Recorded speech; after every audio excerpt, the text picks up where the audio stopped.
After the Intolerable Acts, the colony stood on a knife's edge.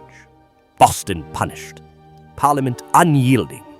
And here we gathered to decide whether America would bow or stand.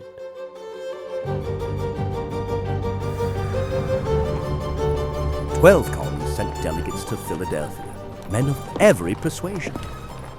I found myself alongside Virginians like Washington and Henry, striving to reconcile our interests into a single, steady voice.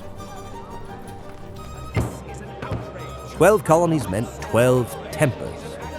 The first couple of days, we debated over rules, over voting, and even quarreled over whether to begin with a prayer, due to the delegates' denominational differences. If this Congress was meant to unite the colonies, it began on rocky ground. Yet Samuel Adams steadied the room.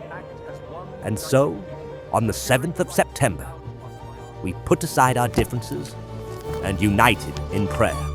Plead my cause, O Lord, with them that strive with me.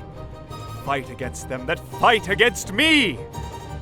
Take hold of shield and... For nearly 7 weeks, we debated, without rest, until finally we adopted the Declaration and Resolves, asserting rights grounded not in loyal charity, but in the immutable laws of nature.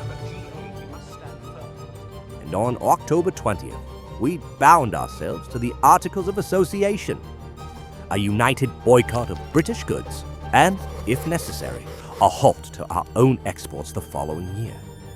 Peaceful measures, yet resolute enough to show Britain our unity.